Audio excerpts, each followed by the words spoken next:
రక్షకుడైన యేసుక్రీస్తు వారి అతి శ్రేష్టమైన నామంలో తండ్రి అయినటువంటి దేవునికి వందనాలు చెల్లిస్తూ ఉన్నాము. మరి మీ అందరికీ కూడా వందనాలు. మరి ప్రణాళిక ఛానల్ టీవీ ద్వారా మీ వద్దకు రావడానికి దేవుని యొక్క మహాకృప అనేది మనకు అనుగ్రహించబడ్డది. ఈ 2024 సంవత్సరంలో దేవుడు ఒక అద్భుతమైనటువంటి కృప మీ వద్దకు మేము రావడానికి వీలు పడదు కనుక ఈ ఛానల్ ద్వారా అనేక ప్రాంతాల్లో చక్కగా మీరు వింటూ చూస్తూ చక్కగా వాక్యమందు బలపరుస్తున్నారని, అలాగే చాలామంది కూడా మరి ఇది చూసినప్పుడు యూట్యూబ్లో మనం చూస్తే సబ్స్క్రైబ్ చేస్తున్నట్టుగా మేము చూస్తూ ఉన్నాము. చాలా మంచిది. మరి ఏదేమైనా మీరు మంచి విషయాలు, మరి చాలామంది ఉద్యోగాలకు వెళ్తూ ఉంటారు, చాలామంది తీరిక లేనటువంటి పరిస్థితిలో ఉంటారు. మరి ప్రణాళిక ఛానల్ టీవీలో ఉదయము ప్రతి బుధవారం 7:30 వస్తూ ఉంది. మరి యూట్యూబ్లో కూడా మనం ఎప్పుడు పడితే అప్పుడు చక్కగా మన ఏ పనులు ఉన్నప్పటికీ ఎప్పుడు మీకు సమయం దొరుకుతుందో అప్పుడు చక్కగా దేవుని మాటలు వినడానికి మంచి అవకాశం వస్తుంది. కనుక ప్రార్థన చేసుకుని ఈరోజు పాఠం ఏంటంటే సృష్టిలో మొదటి మనిషి ఎవరు, సృష్టిలో మొదటి మనిషి ఎవరు అనే విషయాన్ని మరి మనందరికీ అర్థం కావడానికి బైబిల్ ద్వారా కొన్ని మాటలు నేర్చుకోవడానికి దేవుడు మనకు సహాయం చేస్తున్నాడు. కనుక చిన్న ప్రార్థన చేసుకున్నాం. మా పరమ తండ్రి మీకు వందనాలు చెల్లిస్తూ ఉన్నాము. ఈ ప్రత్యేకమైన సమయంలో నాయన సృష్టిలో మొదటి మనిషి ఎవరు? నాయన ఈ లోకంలో చాలామంది చాలా రకాలుగా అనుకోవచ్చేమో, కానీ మాకు పరిశుద్ధ గ్రంథము బైబిల్ గ్రంథం ఏం చెప్తుందో దాని ద్వారా మేము కొన్ని విషయాలు నేర్చుకోవడానికి మీరు సహాయం చేస్తున్నందుకు వందనాలు చెల్లిస్తూ మా ప్రభు రక్షకుడును యేసు పరిశుద్ధమైనటువంటి నామములో అడిగి వేడుకుంటున్నాము తండ్రి. ఆమె అందరికీ వందనాలు. ఈ ప్రత్యేక సమయంలో సృష్టిలో మొదటి మనిషి ఎవరు అనే విషయాన్ని మనం ఈరోజు సంక్షిప్తంగా చక్కగా మనము నేర్చుకోబోతున్నాం. ఆసక్తి కలిగిన వారు చక్కగా వినడానికి ప్రయత్నం చేయండి. చక్కగా మరి దేవుని యొక్క వాక్యాలు మనం చూస్తాం. మొట్టమొదటిగా చూస్తే మనిషి అంటాం, నరుడు అంటాం, లేకపోతే మనకి వాడుక భాషలో మగడు అంటాము, లేదా పురుషుడు అనే పదాలు మనము వాడుతూ ఉంటాం. ఏది ఏమైనా అన్ని జన్మల కంటే మనిషి జన్మ చాలా అద్భుతమైనది. ఈ అన్ని జన్మ చాలా అద్భుతంగా మనిషి జన్మ మనకి కనబడుతూ ఉన్నట్టుగా మనం చూస్తాం. ఎందుకంటే మొదటి పురుషుని మనం ఎలా చూస్తామో బైబిల్ అంటుంది దేవుడు కూడా అలాగే ఉంటాడంట. దేవుడు కూడా అలాగే కనబడతాడంట. మగవాడిని చూస్తే చాలు, లేక పురుషుని చూస్తే దేవుడిని చూస్తున్నట్టే సేమ్ అలాగే మనకి అంటే దేవుని యొక్క హృదయంలో ఎంత మంచి ఆలోచన ఉందో చూడండి ఒకసారి. ఎందుకంటే దేవుడు చాలా కలుగు చేశాడు. మనందరికీ తెలుసు ఎన్నెన్నో కలుగు చేశాడు. వెలుగును కమ్మన్నాడు, వెలుగు వచ్చింది. అలాగే భూమి ఏమో నిరాకారం ఆకారం లేనిదిగా ఉంది, దేవుడు ఆకారం కలిగిందని చేశాడు. చాలా అద్భుతంగా ఎన్నెన్నో చేశాడు. ఎన్నో జంతువులు చేశాడు, ఎన్నో పశువులు చేశాడు. ఎన్ని చేసినా ఆయనకి తృప్తి అనేది లేదు. నేను ఒక నరుని తయారు చేయాలి, నాకులాగా ఒక మనిషిని తయారు చేయాలి, ఈ యొక్క ఏలుబడి చేయాలి, ఈ భూమి మీదకి రావాలి అనేది ఒక మంచి ఆలోచన కలిగినటువంటి విధానాన్ని మనము స్పష్టంగా పరిశుద్ధ గ్రంథంలో మనము చూస్తాం. ఎందుకంటే పరిశుద్ధ గ్రంథం ఇంకా ప్రవక్తలు చెప్తున్నారు. ప్రవక్తలు ఏం చెప్తున్నారంటే మనం చూద్దాం ఒకసారి. యెషయా గ్రంథం కనుక మనం చూడగలిగితే 49వ అధ్యాయము 16వ వాక్యం. యెషయా గ్రంథము 49వ అధ్యాయము 16వ వాక్యములు ఏముందంటే, అరచేతులతో నిన్ను చెక్కి ఉన్నాను. ఎంత అద్భుతమైన మాట. ఒక మనిషిని దేవాది దేవుడు అరచేతులతో చిక్కాడని ప్రవక్త అనేటువంటి యెషయా, పెద్ద ప్రవక్తలు యెషయా పెద్ద ప్రవక్త కనుక యెషయా మాట్లాడుతూ ఉన్నాడు. అరచేతులతో నిన్ను చెక్కి ఉన్నాడు.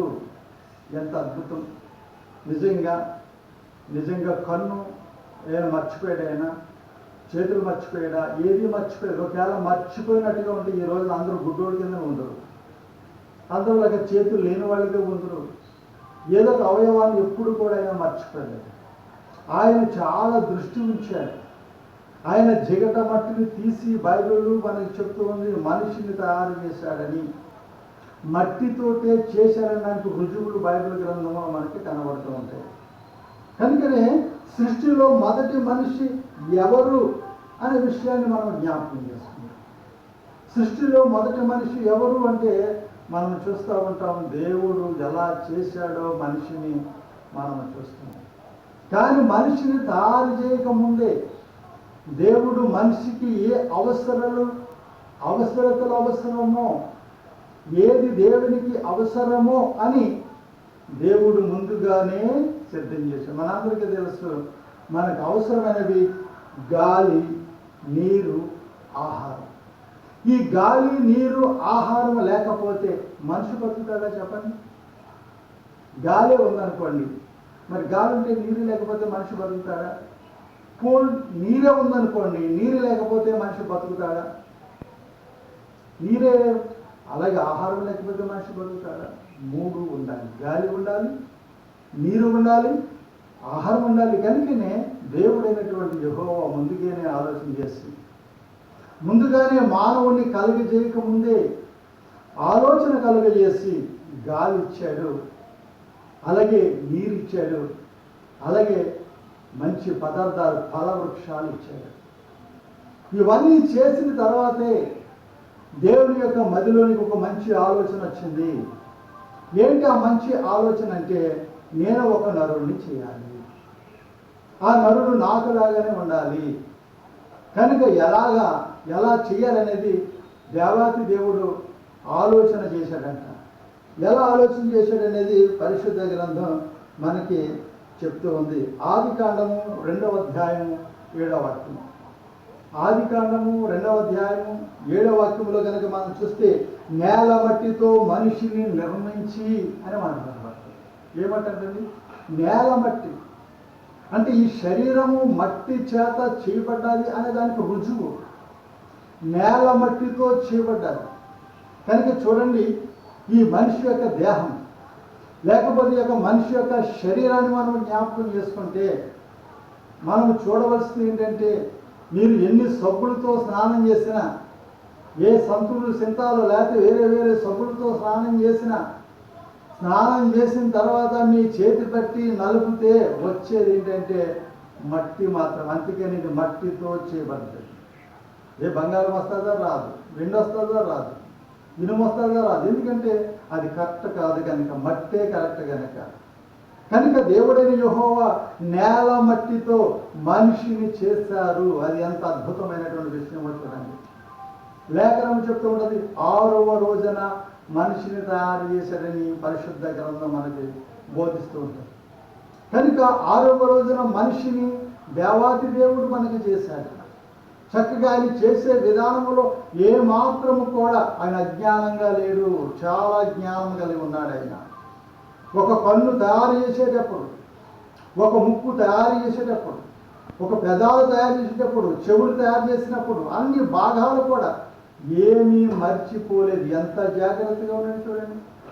మనమైతే ఒకటి మర్చిపోతాము, ఉప్పు అయితే కారం వేయము, కారం అయితే ఉప్పు వేయము, ఉప్పు అయితే చింతపండు వేయము. మనం ఎన్నో విషయాల్లో మర్చిపోతాం. అలా మర్చిపోతే ఎంత నష్టం జరుగుతుంది ఈ రోజున. మానవ యొక్క జన్మకు అర్థమే లేకుండా పోయినటువంటి పరిస్థితి. ఎందుకంటే ఈ సృష్టిలో రహస్యం ఏంటంటే, ఈ సృష్టిలో మొదటి మనిషి ఎవరు అనేది మనం ఈరోజు మనం జ్ఞాపకం చేసుకుంటాం. ఈ సృష్టిలో మొదటి మనిషి దేవుడే చెప్పాడు, నేల మట్టితోటి నరుని నేను నిర్మిస్తాను అని. నేల మట్టితో మనిషి నిర్మించి, ఆ మనిషికి ఏం కావాలి? గాలి కావాలి, గాలి లేకపోతే బ్రతకలేడు. అలాగే నీరు కావాలి, నీరు లేకపోతే బ్రతకలేడు. అలాగే ఆహార పదార్థాలు కావాలి, అవి లేకపోతే బ్రతకలేడు. కనుకనే దేవుడు ఇవన్నీ పదార్థాలు కూడా ముందుగానే మనిషికి కావలసిన అవసరాలన్నీ కూడా ఈ సృష్టిలో దాచి, అప్పుడు దేవుడు మట్టితో, నేల మట్టితో మనిషిని చేసి నాసిక రంధ్రములో జీవవాయువు ఊదగా మనిషి జీవాత్మ ఆయుననే లేఖనం మనం చెప్తుంది. చాలామంది నాసిక రంధ్రం అంటే ఏంటి? నాసిక రంధ్రం ఏంటంటే కొంతమంది తెలియని వాళ్ళు. నాసిక రంధ్రం అంటే ముక్కు. ఈ ముక్కు ద్వారానే దేవుడు చక్కటి జీవము కలిగిన గాలి ఊదడం బట్టి మనిషి కదలడము, మెదడము, కదలడం అన్నీ కూడా ఉన్నట్టుగా మనం. ఎందుకంటే మనిషిలో ఆత్మ ఉంది. అందుకనే మనం జ్ఞాపకం చేసుకుంటూ ఉంటాం. చాలామంది అడుగుతూ ఉంటారు, ముందు మరి మనిషి ప్రకృతి సంబంధ, ఆత్మ సంబంధ అని ప్రశ్న వస్తారు. మనిషి మొట్టమొదటిగా ప్రకృతి సంబంధంగా కలిగాడా లేకపోతే ఆత్మ సంబంధంగా కలిగాడా అని చూస్తే చాలామందికి ఈరోజు కూడా అర్థం కాదు.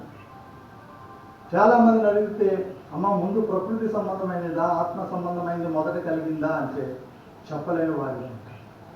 అయితే పరిశుద్ధ గ్రంథం చెప్తుంది మొట్టమొదటిగా ప్రకృతి సంబంధమైన వాడ మనిషి, ఆత్మ సంబంధమైన వాడిని జ్ఞాపకం చేసుకుంటే మరి అపోస్తలుడైన పౌలు చెప్పేస్తున్నారు మొదట ఏది కలిగింది తర్వాత ఏది కలిగిందనే విషయము ప్రకృతి సంబంధమైనదా ఆత్మ సంబంధమైనది మొదట కలిగిందా అనేది చూస్తే ఇక్కడ అపోస్తలుడైన పౌలు గారు కొరింథీయులకు రాసిన పత్రిక 15వ అధ్యాయం 46వ వాక్యంలో, మొదటి కొరింథీయులకు రాసినటువంటి పత్రిక 15వ అధ్యాయము 46వ వాక్యంలో కనుక మనం చూడగలిగితే అక్కడ అంటాడు, ఎందుకంటే మరి మొదటిగా కలిగింది ప్రకృతి సంబంధమైనది, రెండవదిగా కలిగింది ఆత్మ సంబంధమైనదిగా కలిగిందనే విషయము ఇక్కడ స్పష్టంగా మనకి పౌలు గారు మనకి చెప్తా ఉంటారు.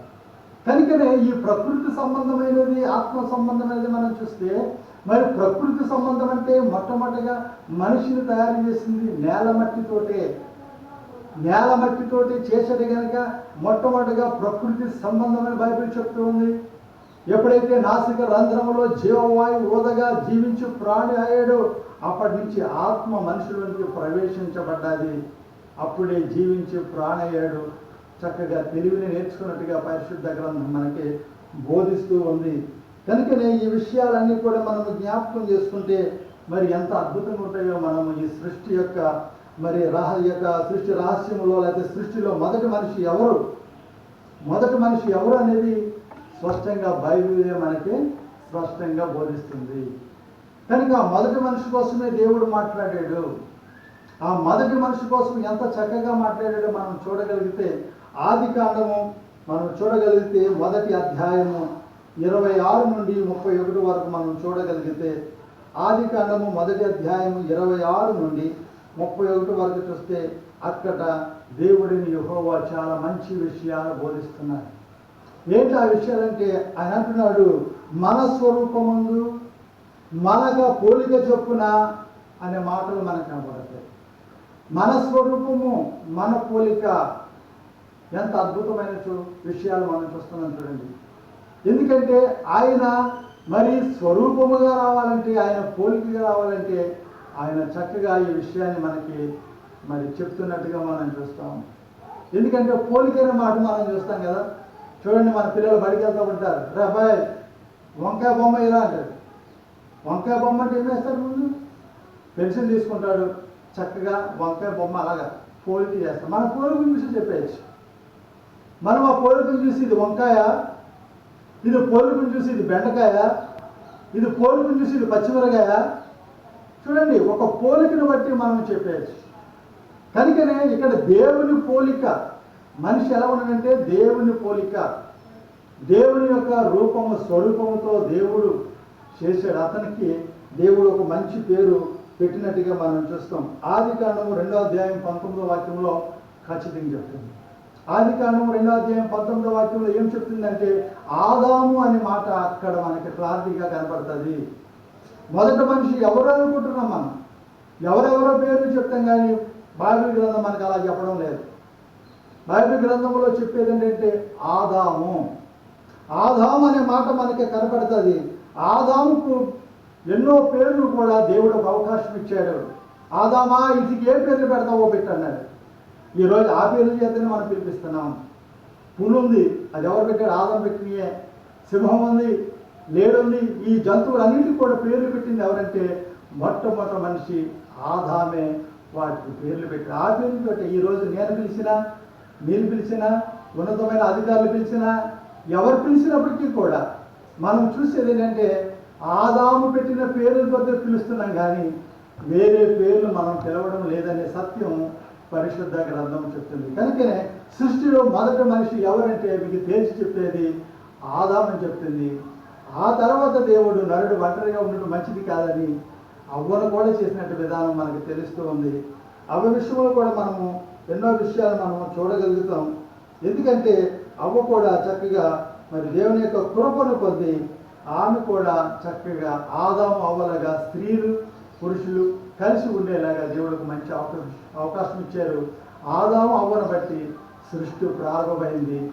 అలాగే ఆ సృష్టి ప్రారంభమైనటువంటి అనేక గ్రామాలు ఉన్నాయి, అనేక దేశాలు ఉన్నాయి, అనేక ఖండాలు. ఈ రోజున ప్రపంచమంతా కూడా ఆదాము అవ్వను బట్టి మరి ఈ మొదటి మనిషి ద్వారా ఈ ప్రపంచాలు ఏర్పాటు చేయబడిన సత్యం తెలుసుకోవాలని మనవి చేస్తూ ఉన్నాను. కనుక ఈ ప్రత్యేక సమయంలో ఈరోజు సృష్టిలో మొదటి మనిషి ఎవరు అంటే ఖచ్చితంగా బైబిల్ చెప్తుంది ఆదాము అవ్వలే. వారి ద్వారానే ప్రపంచాలు నిర్మాణం చేయబడ్డాయని పరిశుద్ధ గ్రంథం చెప్తుంది.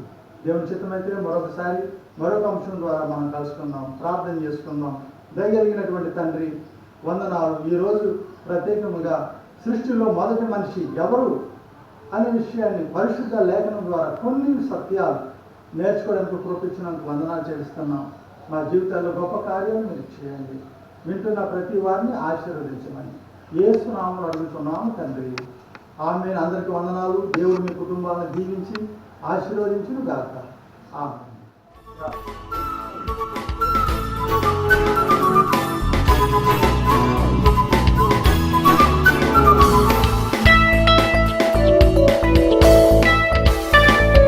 శ్రేష్టమైన భావము గూర్చి శిష్య బృందముకు నేర్పితివి. శ్రేష్టమైన భావము గూర్చి శిష్య బృందముకు నేర్పితివి. పరముడ నిన్ను ప్రణుతించెదము పరలోక